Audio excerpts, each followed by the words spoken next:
The clock strikes 12, the winds hold breath, and silence hums the hymn of death. Where once was light, now shadows creep to cradle you in haunted sleep. Welcome back. The following is a story in 3 parts called Skin of the Sinless. Chapter 1. The Purity of Corruption. A naked holy man stood knee-deep in snow on frostbitten legs in front of a tower he did not believe existed. It was a tower of legend that was forever moving, that sat atop of a snowy mountainscape for the time being, and was said to grant a wish to whoever reached the top. A gust of icy wind cut into his skin, scar-covered skin, like the many blades that did the same during his holy crusade, reminding him of his duty. The duty now halted by the 7-window stone tower he had only heard from those he had slain.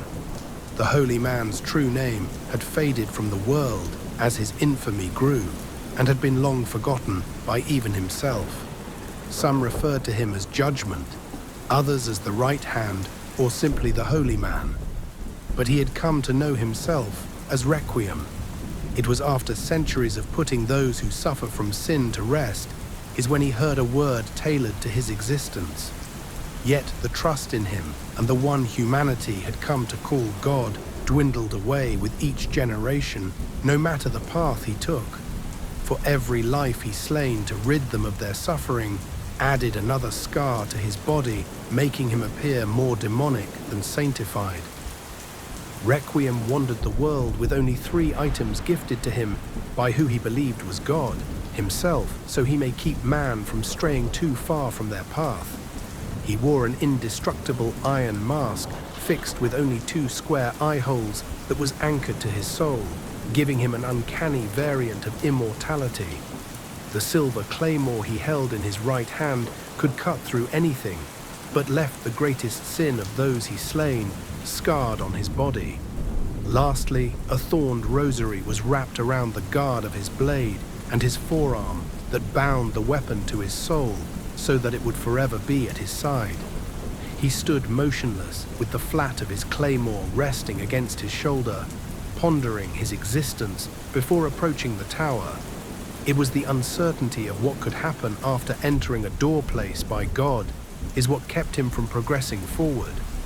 Requiem had spent countless years on an absolute path until he stumbled upon the legend, letting his curiosity take hold for the first time since he'd taken up his mantle.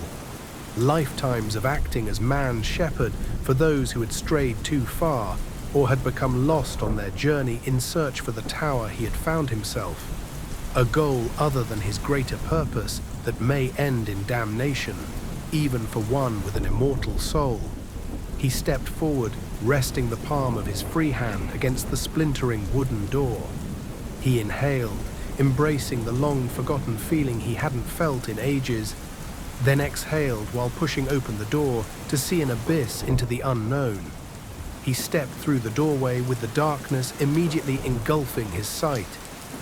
Requiem's sight returned to see that a man had suddenly appeared before him on his hands and knees in search of something on the stone floor. The man looked up at the naked man, covered in scar tissue and frostbite, with the look of fear and confusion on his face. His eyes widened even more when Requiem's wounds glowed white before repairing itself with scarred skin. "Where in bloody hell do you all keep coming from? I need to get the fuck out of here," the man cried. Requiem turned to point at the entrance, but saw no door. Instead, a never-ending stone hallway stood in its place. Requiem stood in a hallway full of men and women, feeling the floors and walls as if there were a hidden doorway beyond their reach. Those unmoving were assumed dead, while others had missing limbs that never stopped bleeding. Each one looked starved and depraved, as if the luxury death had been taken from them like Requiem himself. He saw nothing but suffering. Requiem let his claymore fall from his shoulder onto the man in front of him. The blade bisected him straight down the middle before coming to a rest at his side. Requiem turned to face the others who were suffering while they continued to claw at the walls and floor. They were unfazed by what he had just done. Requiem walked into the center of them, with his presence being ignored. He cut them where they stood in one wide swing. Blood and viscera painted the walls and the floor as his blade stayed true. Clean cuts were left on both sides of the hallway, but old scars weren't covered by new. Those that should have been dead were still suffering, which meant their hearts and minds were what kept them passing on. Requiem stood over each one to help end their suffering. He first plunged his blade into their hearts, then crushed their skulls beneath his bare feet. He knew his task was done once he felt their greatest sins being carved into his skin, leaving new scars on top of old. Rivers of sorrow fell from his mask with each suffering soul he had helped pass on to the afterlife. Requiem then stuck his claymore into the ground before resting his head against the pommel in a silent prayer. Once done, he used his foot to help swing the blade up. The flat side of his claymore found his shoulder once again before heading forth into the labyrinth. The walls were forever changing with each step he took. New torches, doors, corridors, and bodies would appear whenever something was no longer in sight. Requiem paid no mind to this, since faith guided him to the top. The labyrinth took him down a set of stairs that went down several levels before ending at a desolate torch-lit hallway. Another path that seemed to go on for miles that shouldn't have existed. Requiem rounded a corner to see two men squatting over a lifeless body. One was scooping handfuls of brain into his mouth as if food hadn't touched his tongue in ages, while the other had his back turned to Requiem. All he could see was the other man chewing on the intestines that were being pulled out from the belly of the corpse, whose heart was still pumping. The men wore human bones as protection and cloaks made from skin. The man eating the brains noticed Requiem advancing in their direction. He immediately jumped to his feet, making the other turn around with intestines hanging from his mouth. The savage man standing charged Requiem, accidentally kneeing the other in the face as he excitedly stepped over the lifeless body to get to the fresh meal. Requiem grasped his claymore with both hands, spun his body around to gain momentum, and crushed the savage man's head with the flat of his blade against the wall. The savage slumped to the floor, leaving his brain matter on the wall with his eyes hanging from the sockets. Requiem plunged his blade into the top of Savage's head to piercing through his heart and brain to end his suffering. Another scar was added to Requiem's body, followed by a tear falling down from under his iron mask. Scurrying to his feet, the other savage of a man slipped on the still beating heart of the one he was feasting on. He charged Requiem after regaining his composure. Requiem stepped forward while gripping the hilt of his claymore with both hands. He swung his claymore in an upward motion, making the corpse slide off the end of his blade. The body of the first savage man was flung in the direction of the one charging with great force. The savage man ducked under the body, lining him up for Requiem to drive his claymore in between his eyes. The savage man's momentum brought him to a stop at the guard of the claymore as Requiem used their weight to bring his blade up to his ear. He listened to the last beat of the skewered man's heart bring another tear to fall from under his iron mask as another sin scarred onto his body. The body fell from the claymore in front of Requiem, splayed open on the floor with a simple twist of his blade. Following faith, Requiem continued his trek through the labyrinth, covered in the blood of all those he had slain, with his claymore resting on his shoulder. A light and the sound of children laughing at the end of a seemingly endless corridor drew in Requiem like a moth to a flame. The light always guided the way, but the children's laughter that was usually a good omen could be very deceitful in such a place. Requiem passed through the archway shielding his eyes. He entered a chamber that didn't make sense to exist in such a place. Requiem felt grass between his toes for the first time in decades as his eyes fell on a garden with a floral abundance he could not comprehend.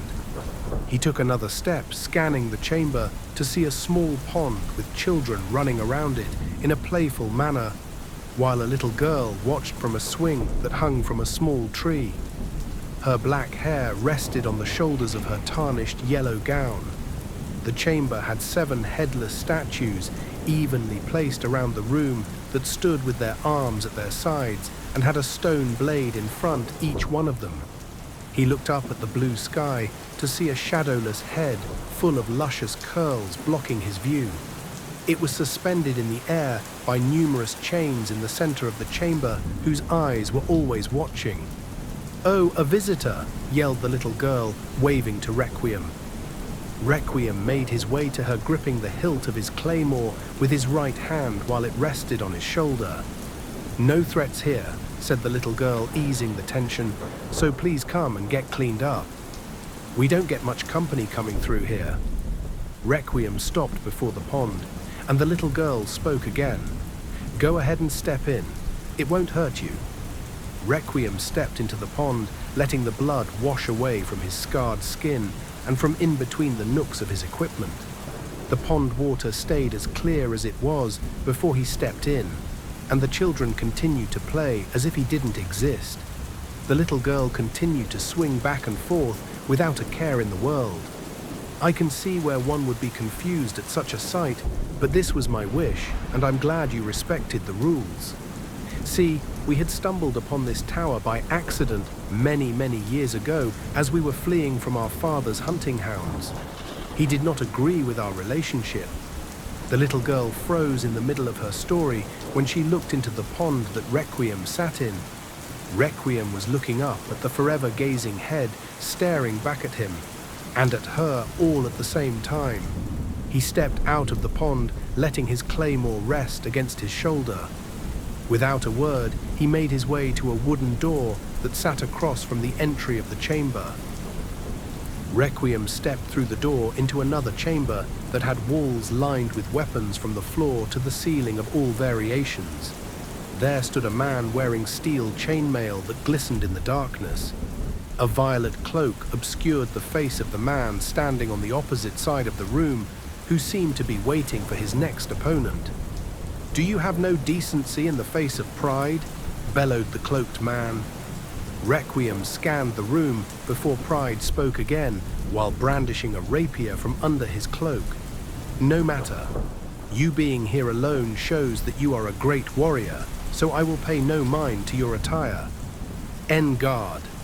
In a flash, Pride was in front of Requiem, attempting to bury the rapier into his chest, but Requiem was quick with his heavy blade.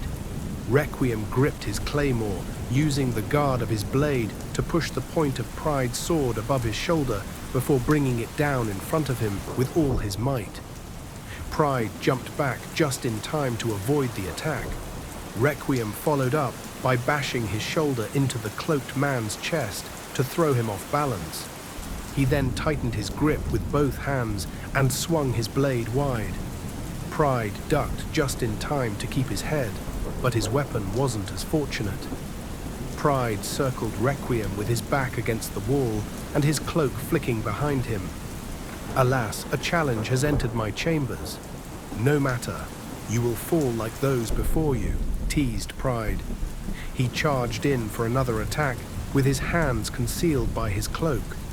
Requiem held his claymore with his left hand halfway up the blade, bracing for the attack. Swipe after swipe, Requiem blocked Pride's hook-tipped daggers with his claymore. Every spark of his blade was matched with splashes of blood as each attack grew faster. Pride closed the distance enough to dig 4 daggers in the Requiem's back and 2 in his abdomen. He ended his flurry by driving what was left of his broken rapier under Requiem's mask before kicking him away. Requiem stepped back with his claymore falling limp at his side. He reached up for the handle of the rapier hanging from under his iron mask with his free hand. Pride watched Requiem slowly remove it from under his chin, letting it drop to the floor.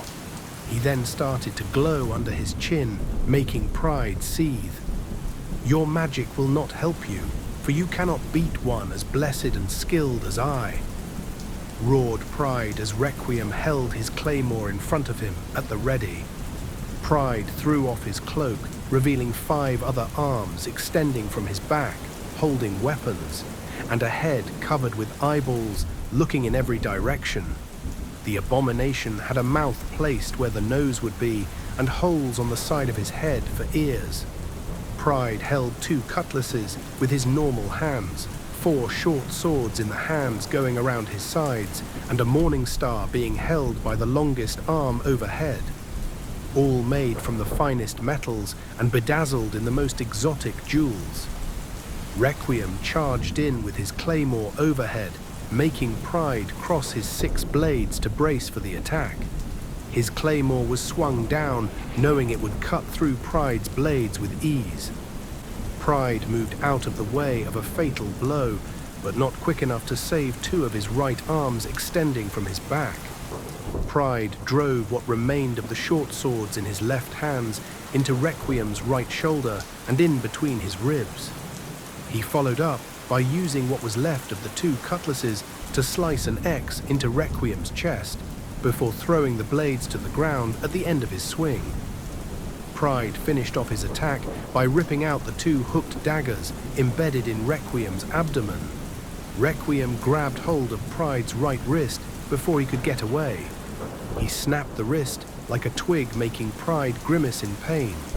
Pride's extra arm overhead made Requiem's knees buckle when the morning star it held made contact with his iron mask. Pride stood triumphantly watching Requiem use his claymore to rise to his feet, with his head hanging loosely on his shoulders. The short sword sticking out from his side spewed spurts of blood with his every move. This did not stop the holy man. He reset his broken neck by sticking his fingers in the eye holes of his mask and violently jerking his head straight. His eyes fell on Pride, who was standing across from him with a grin from ear hole to ear hole. He held one of the daggers that was lodged into Requiem's abdomen. Requiem's intestines hung from the hooked tip of the blade, while the other dagger laid on the floor not far from him. "Let's see how you do without your guts, you bloody bastard," mocked Pride. With those words, he started to disembowel Requiem where he stood. Requiem pried open his stomach with his free hand and threw his entrails on the floor, covering his feet in a bloody heap. Pride gasped in disgust. "You foul beast!" exploded Pride with anger. He ripped a lance from the wall with one of his good hands as a newfound fear coursed through him. Pride lowered his stance to charge Requiem once more. He drove the lance through Requiem's heart, who stood unfazed with his claymore at his side. "You cannot best, Pride," cried the monstrosity out of frustration. His morning star beat into Requiem's head, blow after blow, keeping him close so he could not use his weapon. Requiem pulled Pride closer by the collar of his chainmail, making his many eyes grow wide. He reeled his head back and bashed his iron mask into Pride's face repeatedly. The arm beating him with the morning star became weaker after each collision with Pride's skull until it went limp. Requiem dropped Pride's disoriented body to the floor. Pride's mouth was left a mess, and the majority of the eyes in the front of his head had exploded in their sockets. Requiem stuck his claymore into the ground next to Pride's neck, looking down at the fallen warrior. Pride spit a tooth up at Requiem as it bounced off his mask, mocking Requiem even in his last breath. "You show sympathy in the face of victory? Path it." Requiem cocked his foot back and kicked the side of Pride's head. His silver claymore glided through Pride's neck, sending his head skipping across the ground into a formless ball of meat. Requiem slowly pulled the lance from his chest, then impaled it through Pride's heart to end his suffering. A tear fell from under his iron mask. Requiem looked up as the word pride illuminated all over his body before disappearing, but the remaining scars still covered every inch of his body. Chapter 2. One hound's meal is another man's treasure.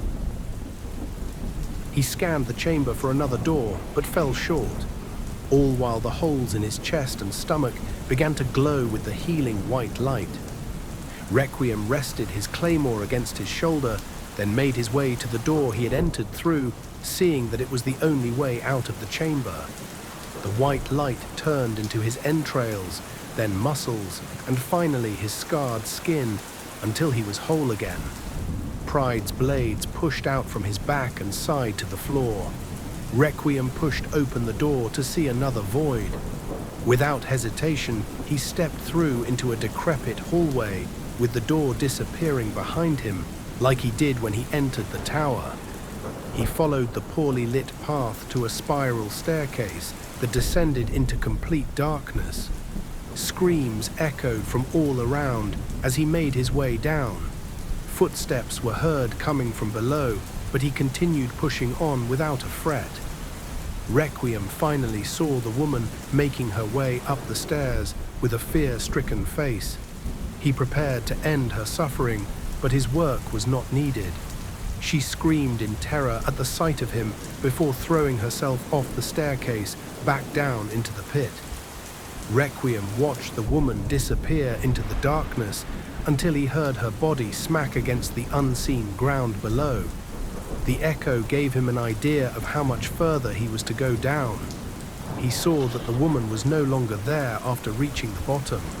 Requiem looked around to see where she had gone, to notice a blood trail leading into a corridor from where she had landed, leaving her brain matter behind. He followed the blood trail to see the woman from before being torn apart by houndish shadows. Two had a hold of each of her hands, while the third pulled at one of her feet. The cloudy beasts had long, shaggy hair that flickered in the air, dissipating at the tips into smoke. A growl was heard behind Requiem that grew louder the closer it got. Requiem let the blade of the claymore fall from his shoulder. He followed the falling momentum of his claymore, turning around to swing it upward. His claymore passed clean through the hound that was stalking him, turning it into a puff of black smoke. Requiem looked at his claymore, then turned to face the other three that were feasting on the woman from before. The hounds were now baring their grotesque fangs that pierced through their evaporating snouts in his direction. A howl came from deep in the labyrinth, and the three closed in on their prey. One took the front, while the other two circled around Requiem in the narrow passageway. The one in front lunged at him first. He plunged his blade into its mouth, making it disappear into smoke. The hound that circled to the left grabbed a hold of his arm, mid-thrust with its maw, pulling him off balance. It shook its head violently, shedding the skin and muscle on his forearm, while the hound that circled right went for his throat. Requiem lowered himself, then shoved his iron mask into the hound's mouth on the right to keep it from closing. He slammed its head into the wall with his own. The hound's jaw snapped from the impact before turning into a puff of smoke as well. Requiem could hear nails scraping against the stone floor, getting closer and closer from further within the labyrinth. He realized the hound ripping apart his forearm was just buying time. He yanked his forearm to bring the hound in front of him before bringing the pummel of his claymore down on the hound's face, making it no more. Requiem picked up his pace in the direction of the hounds with his claymore resting on his shoulder. His left arm began to glow, then shortly after mended itself while he walked the path that came to a fork with the sound hounds coming from both directions. Requiem stood fast with both hands gripping the claymore in front of him. Hounds came flooding in from both sides, engulfing Requiem in a sea of black.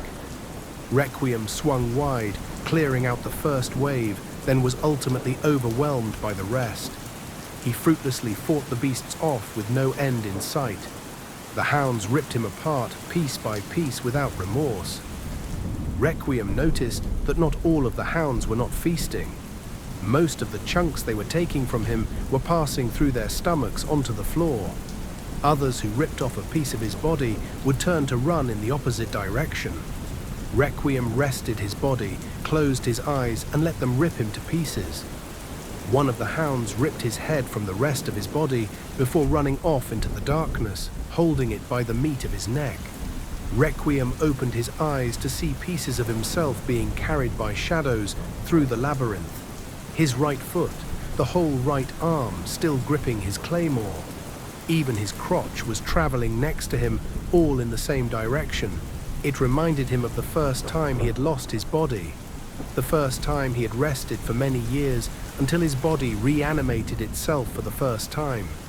The dream of no more suffering was no more than a dream itself when he was whole once more. The hound carrying Requiem's head dissipated into smoke after passing through an archway. His head rolled into a chamber until it came to a stop on its side. His eyes darted around looking for the hound's creator, but they were nowhere in sight. He realized was in the garden again. Oh, his poor soul was taken by the hounds, mourned the little girl on the swing. Requiem's neck began to glow before a white silhouette took the shape of his body. His body reanimated itself once again, starting at his neck. His bones formed first, next came his organs, as his muscles grew over them, holding them in place, and lastly, his scarred, covered skin.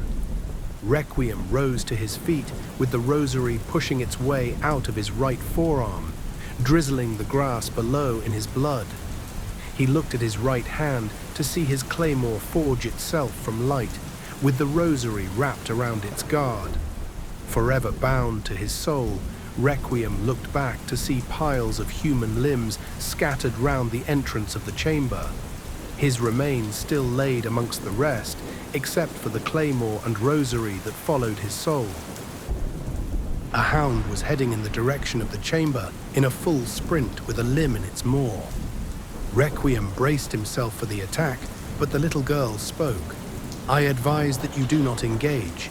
You will be breaking one of our rules," foretold the little girl as she swung on her swing. Requiem lowered his claymore, heeding her warning. He let the hound enter the chamber as it turned into a puff of black smoke after passing through the archway. The limb that it carried tumbled on the grass before coming to a halt at Requiem's feet. He picked it up to examine it. It was an arm with a precious bracelet around its wrist. The little girl spoke once again. "The man in the next chamber likes to acquire things, but does not like company or leaving his domain. He lets his hounds bring him pieces of those seeking the top of the tower, and takes whatever items they may possess without being seen." Requiem turned to look for the door to the next chamber that was nowhere in sight. The little girl swinging by the pond came into view, as well as new children playing in the garden like before. Requiem made his way to the wall across the chamber with his claymore resting against his shoulder, placing his free hand against it. I cannot tell you how the items make their way into his chamber. Over time, the limbs are absorbed into my garden, and the items he doesn't take simply disappear with them. Reminds me of when my brother had first entered the tower, informed the little girl watching the scar-covered man wander in her chamber. Requiem continued to make his way around the perimeter of the wall, looking for an entrance. She continued with her story as if Requiem was listening. He protected me like he promised, and I catered to his every need as the labyrinth became our home. The chambers are what made us stronger. They helped grow our bond, even though those who had grown from the sins themselves still didn't understand. All except for one. It understood, it felt what we felt, and it listened when no one else did. The little girl stopped mid-sentence after realizing Requiem was no longer there. Requiem walked into the next chamber through an illusionary door. He stood before an old man sitting on a throne in the middle of the chamber. The old man wore a red, 8-pointed crown that dripped with blood. blood that covered his long white hair hanging down the sides of his head, mixing in with his long white beard. The throne he sat on was made of pure gold and had consumed most of his body. All that was left was his head protruding from the back of the chair, his hands that rested on the ends of the armrests, and his feet dangling from the edge of the seat.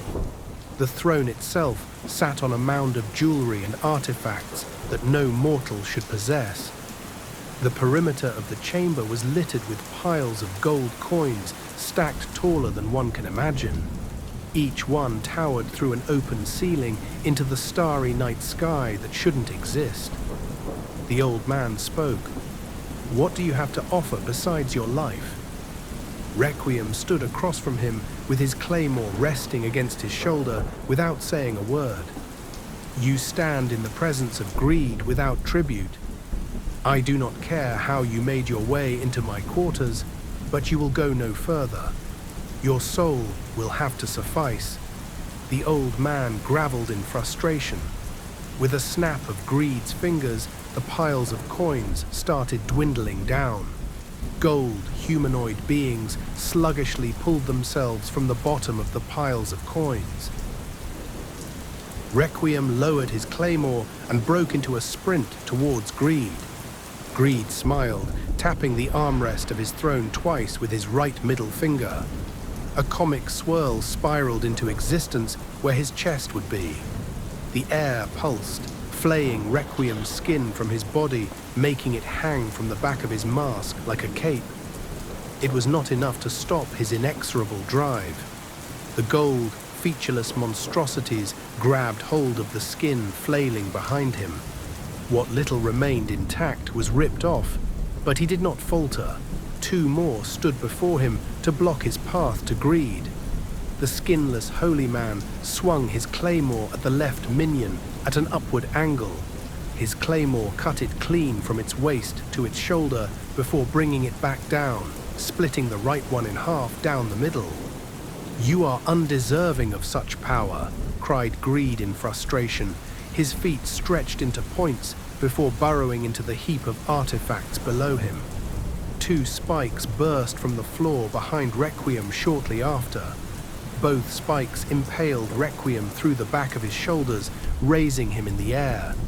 Greed's eyes went black, and the stars rained down from the darkness above. They shot through Requiem like small balls of fire, leaving his body riddled with scorched holes that smoldered all over. Yet Requiem would not die. Greed commanded his golden minions to climb the spires Requiem was impaled on. Each one liquefied themselves on Requiem, turning him into a gold statue. Greed brought Requiem closer by using the spikes he hung on to examine the new relics he was about to acquire. The iron mask was hideous compared to his crown. He instructed one of his minions to break off Requiem's head and toss it to the side. The rosary is what caught Greed's attention. This must be where his power lies, marveled Greed. He had a minion break off Requiem's arm, wielding his claymore to place it on his throne to examine. Greed tapped his right index finger on his throne, making his minions, and the gold covering Requiem melt away back into the piles of coins from which they came. He then retracted his feet, letting what was left of Requiem's skinless body drop to the ground. "I can never get that spell right. Always a piece still hanging on," confessed Greed. He admired Requiem's skinless arm that was still gripping his claymore. Requiem's limb levitated in front of Greed to get a better look, but his face grew sour. He watched the rosary and claymore turn black until they crumbled into dust on his throne. "What is this black mag?" cried Greed before his head fell onto the seat of the throne where his lap would be. Requiem walked to the front of Greed's throne and crouched down, making himself eye level with Greed's dismembered head. Requiem noticed a twitch of Greed's finger. He immediately rose to his feet while swinging his claymore in an upward motion, bisecting Greed and his throne up the middle without hesitation. The throne fell to both sides, along with Greed's head. The red crown that sat upon Greed's head turned into blood before drizzling down into the pile of artifacts below them. Shortly after, a massive red vine shot into the darkness above where the stars were no more. Requiem placed his free hand on the massive red vine and watched the word greed illuminate on his arm. The scars in the sin's name disappeared, showing remnants of unscarred skin underneath as a tear fell from under his iron mask. Chapter 3. The One Who Understands All. Requiem looked down at his right hand, carrying the claymore with thorned rosary, binding them together. He let his blade drop next to him to hang freely by the rosary so he may use both hands to climb the vine. He dug his fingers into the vine, making it bleed, and started climbing. His claymore dangled from the rosary, causing it to shred his forearm, while the claymore etched patterns into his legs as it swayed back and forth. Requiem climbed through the darkness covered in blood for what felt like an eternity.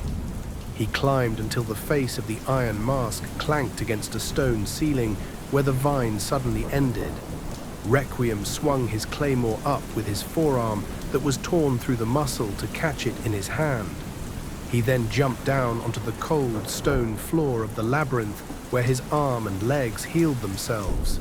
Moans and groaning could be heard throughout the passage that had a random assortment of items placed against the walls. An unusual passage with the garden visible from where he stood on the opposite end.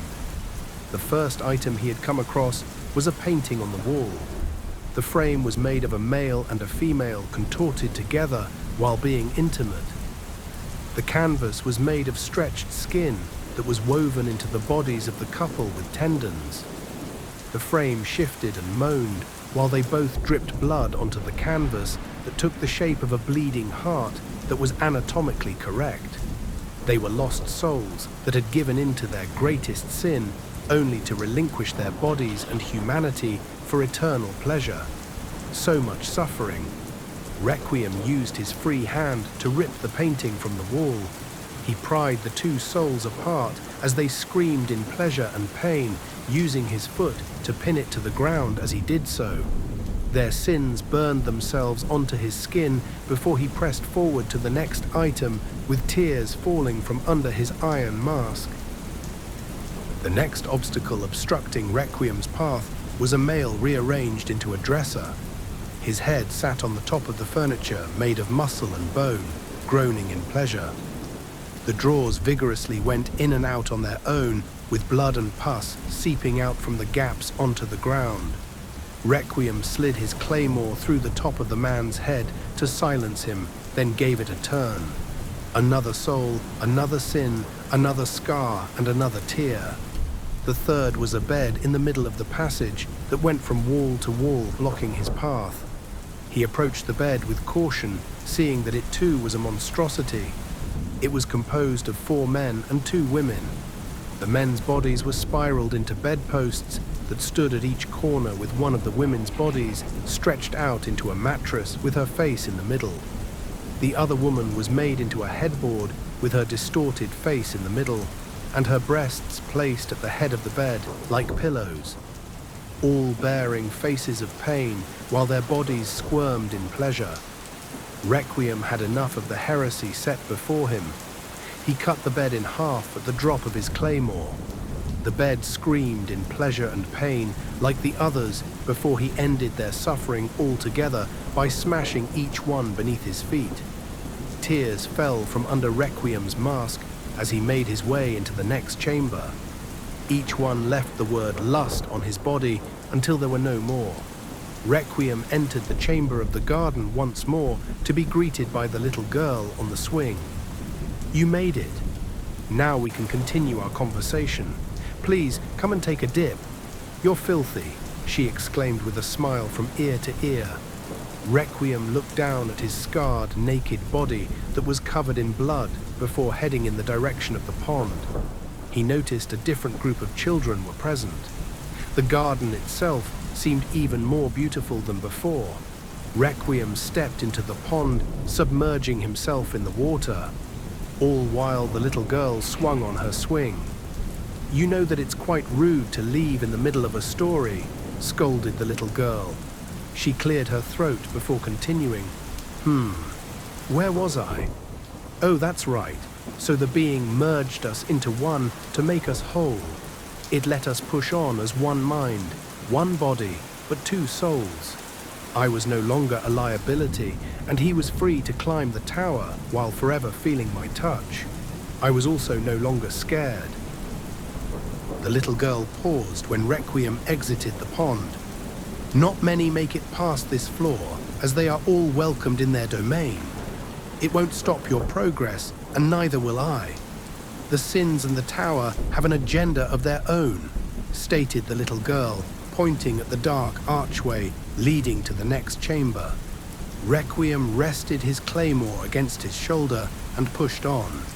He passed through the archway into an empty chamber made of violet flesh. The writhing chamber was made of countless bodies melted together that squirmed and moaned as one. Their hands reached up, groping Requiem all over where he stood, while he scanned the room for being the little girl spoke of. He pointed his claymore downward to the ground, then plunged it into the living floor. It made the bodies quivering below him retreat away from his blade in ripples. Requiem looked down to see the chamber floor feebly holding a circle of arms up to shield itself from his claymore. He then lifted his claymore from out of the floor to watch the stone be covered again with the bodies of many. Out of curiosity, Requiem made a circle around him with his blade with the same effect, but was greeted by a voice mix of male and female echoing throughout the chamber. "Please do not hurt my children. They just wish to entice you." The being the little girl spoke of materialized before him from the flesh below. The creature was a male on its left side and a female on the right. It had the genitals of both sexes with one inside the other. The head lacked a face altogether except for a large blue eye that sat in the middle of its head. The skin of the being was a porcelain white that secreted a violet viscous from the top of its head, down its back and into the floor below, where it blended with the room itself. It sent ripples from its head back down into the floor each time it spoke. "You may refer to me as Master. No need to worry about names, Old One," conveyed the being who stood before Requiem. Waves ripped throughout the fleshy floor below until they made their way to the feet of Requiem. A lesser version of the being began to materialize at his feet. Half of a torso took form before him, stopping at his waist. It gazed up at him with a face of one of the poor lost souls it had already taken for its own. The body in front of Requiem caressed his crotch, but he did not take his eyes off the one in control of the domain. "Are you not aroused? Do you not crave the touch of a woman? Maybe a man?" Requiem lifted his claymore that was resting at his side. He drove it down through the lesser being who was caressing him and into the stone floor below. The lesser being dissolved back into the fleshy floor that created a circle around Requiem's blade. With a twist of his sword, he crumbled the ground under his blade. Requiem turned his claymore with the flat side facing the humanoid creature. "You disrespect lust in its own domain. Do you not seek Joe?" Requiem stepped in front of his claymore with his left foot, then used his right to help his blade throw the crumble stone below at Lust before it could finish speaking. Lust's body immediately lost shape, letting the eye in the middle of its head drop into the sludge below. Waves rippled in all directions, but the mass of one in particular caught Requiem's attention. Requiem broke into a sprint to the large ripple, heading to the closest wall with his blade at his side. He raised the claymore overhead, predicting its next movement. Requiem then brought it down in front of the one called Lust to cut off its path, and that he did. Requiem used all his might to kick up through the fleshy floor where the ripple had stopped before his blade. The eye of lust was launched into many hands that reached out from the wall. Requiem followed up by gripping his blade with the hilt running along his forearm. He stepped forward, dragging the blade through the sludge and ground to swing it in an upward motion. A lesser being materialized itself in between Requiem's claymore and the eye of lust to block the attack, but his blade stayed true. His claymore passed right through its body that wore a face of passion and cut the eye in half. The fleshy borders of the chamber went limp before falling from the walls and ceiling onto the floor in chunks. The moans turned to screams, making Requiem's eardrums burst. Blood fell from under the sides of his iron mask as the joy of momentary silence fell upon him. To be continued. If you enjoy these tantalizingly terrifying tales of tumultuous terror, please consider donating to my Patreon. Link in the description. Until next time, take care.